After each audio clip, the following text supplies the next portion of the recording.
Sa video nga na to, ituturo ko sa inyo kung paano mag-edit sa cellphone gamit nga po ang ating CapCut application. So, punta na tayo sa CapCut. Gagawin natin, new project lang. Itap nyo lang po yung new project. Ayan. At automatic dadalhin niya po tayo dito sa mga videos na gusto nating i-edit. Yan. Pati sa photos po, pwede rin po tayo mag-add. So, balik tayo sa video. So, ang gagawin natin, mag-add lang po tayo. Itatap nyo lang yung mga videos na gusto nyong i-edit. Katulad po nito. And just tap the add button. Ayan, itatap lang po natin yung add button, ganon. At mapupunta na nga po tayo sa editing interface niya. Ayan. So, ito na yung mga videos na na-add nga po natin kanina. Ayan. Pagkatapos, kung gusto nyo i-rearrange yung mga video clips or iiba ng pwesto, ang kailangan nyo lang gawin ito. Medyo ipipinch ko lang siya ng ganyan para mag-zoom out. Then, ilolong press ko lang po yung video clip. Ito, ganito. At, idadrag ko lang po kung saan ko siya gustong dalhin. Ulitin ko lang, ito pang isa, ililipat natin. So, ganun ulit. Long press, then drag po natin kung saan nyo siya gustong ilipat. Okay, next, ituturo ko nga po ang pag-iiba ng size ng video or ratio. So, pupunta tayo dito sa tools. Again, tap nyo po yung ratio. So, nakikita po natin dito 9:16 kung pang TikTok, 1:1 kapag pang Reels, and 16:9 kapag pang YouTube. So, babalik po tayo dito sa 9:16. So, halimbawa, ito, ganyan. And kapag sure na kayo, itatap nyo lang po yung check button sa baba. O, ayun, ganun lang po kadali mag-iba ng size nga or ratio ng video. Next natin, paano mag-add ng video or photo nga sa mga gusto pa nating i-edit. So, itatap nyo lang po itong plus button sa side. At babalik nga po tayo tulad ng kanina dun sa mga videos natin and photo. So, scroll down natin ito. Yun. Itatap nyo lang po yung add at mapupunta na yung video na gusto nating i-add dun sa kanyang editing interface. Ngayon naman, ituturo ko nga kung paano nga mag-trim or cut naman ng video. So, halimbawa, may mga gusto ko yung i-delete sa part ng video. Ito lang, itatap nyo po yung video clip and then split. At yung part na gusto nyo i-delete, ayan, itatap nyo lang, then hanapin nyo lang po yung delete sa tools yun. So, kung gusto nyo naman na nasa gitna po yung gusto nyong alisin, ganun lang, i-scroll nyo lang sa part na gusto nyo nga i-delete, then itatap yung video, split, tapos sa part na gusto pa rin yung alisin, then split again, and ito, i-wide ko lang siya guys, para makita nyo yung aalisin natin. Tap nyo lang yung aalisin nyo, tapos delete, tap, delete. So, ganun lang po kadali. Ayan, di ba? Nawala na yung part na gusto nyo alisin. So, halimbawa, nagkamali kayo, gusto nyo na ulit ibalik yung video na inalis nyo, gagamitin nyo lang po yung undo and redo. So, ito siya sa taas, guys. Tatap nyo lang po yung undo and then babalik na nga yung inalis nyo kaninang video. So, ayan, malaking tulong po yung undo and redo para sa mga pagkakamali na nagagawa natin sa pag-edit. So, ayan, proceed tayo, guys. Next po natin ay kung paano mag-add ng text. So, napakadali lang po nito. Hahanapin nyo lang sa tools natin yung text. Ito. Then, itatap nyo lang po yung add text. At pwede na nga po kayo mag-type dito ng kahit anong gusto nyong isulat sa videos nyo. So, halimbawa, ito, welcome to my channel. Ayan. Okay.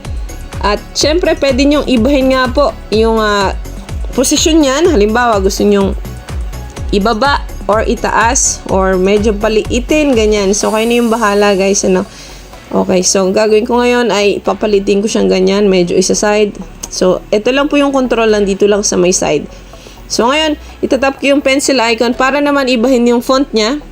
Ito, napakadami pong built-in kasi na font ni CapCut nga, ano. I-scroll nyo lang yan, makikita nyo na. So, kayo na po yung bahalang pumili niyan. And, syempre, sa effects, sa style, madami rin po kayong pagpipilian. So, may mga pro version, pero marami din naman pong libre, ano. So, dito na lang tayo sa free. So, ito sinusubukan ko siyang palitan ng font at palitan ng style.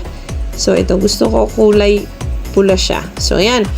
So, nakita nyo po, nag-iba na yung kulay niya, 'di ba? Okay, so dito sa size, ayan, pwede nyo po yung palakihin nga. Ngayon, pwede nyo din pong i-adjust yung duration niyan kung gaano kahaba nyo gustong nakikita yung text dun sa video. So, ganun lang. Next po natin, paglalagay naman ng background music or sound effects naman. So, ang pupuntahan po natin dito ngayon ay audio, tapos sounds. Itatap nyo po yung sounds. At meron na rin po silang mga built-in na music dito kung gusto nyong gamitin. Ano? So, ito po, nakikita natin, TikTok original sounds po ang mga nakalagay dito halos sa CapCut kasi iisa nga po yung gumawa ng TikTok and CapCut. So, ito, ayan, scroll ko lang para makita natin yung mga built-in niyang music. So, ingat-ingat lang po sa paggamit, baka makapiright tayo. Pero kung gusto niyo naman na gamitin yung naka-built-in na sa phone nyo, from device, itatap nyo lang yung folder na to. Then, itong from device at makikita nyo na nga yung mga nakasave sa inyo na music. So, ito, pumili po ako dyan ng nakasave na music sa akin. So, ina-adjust ko lang po.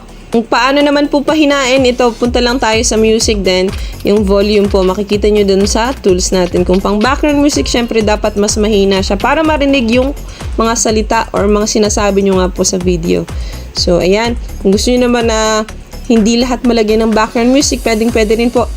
Tatap nyo lang po yung video clip, yung music. Itatap nyo lang yung music, ayan.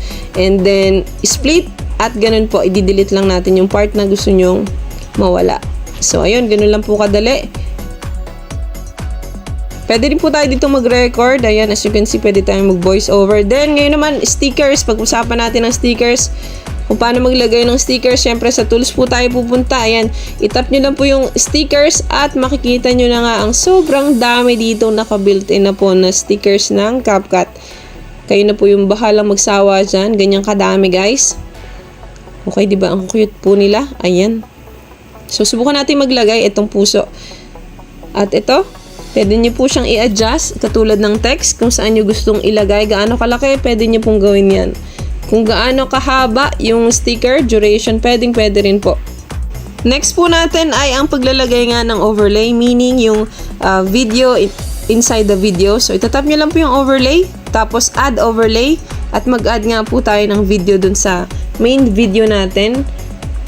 Okay, so dun sa A-roll, ang tawag po kasi dito sa video na ina-add pa natin ay B-roll. So, ito, i-add ko lang po ito. Tap add, at makikita nyo, mapapatungan niya nga yung unang video. Ayan. So, syempre, pagka ganyan, medyo gusto ko siyang paliitin. Okay, pwede po rin yung i-resize, ganyan, ibahin ng pwesto, pwede rin po. So, dito ko na lang siya sa side ilalagay. At ito, makikita nyo. I-play lang natin para makita nyo yung kinalabasan, di ba? So, ayan na po. Ganun lang kasimple yung paglalagay nga ng video to video. Picture in picture, pwede rin po. Tapos, ngayon naman, filters yung pag-uusapan natin. Ituturo ko sa inyo ang paglalagay ng filters. Punta lang po sa tools, ganun ulit. Itatap nyo yung filters. So, yung filters po, pwede nyo kasi siyang gamitin pang iba ng vibe. Like, parang mag-iiba yung color niya, ganyan. Ito. Makikita nyo, marami ditong style. Kayo na lang po yung bahalang mamili. So, ito. Pwede siyang black and white, ganyan. Pwede nyong gawin. So, pwede nyong i-adjust yung intensity ng napili nyo nga pong filter. So, ito halimbawa. Okay.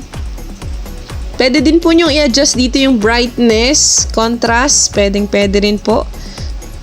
So, kayo na yung bahalang maglaro dito ng video nyo. So, ito yung kinalabasan ng ginawa ko nga dun sa video.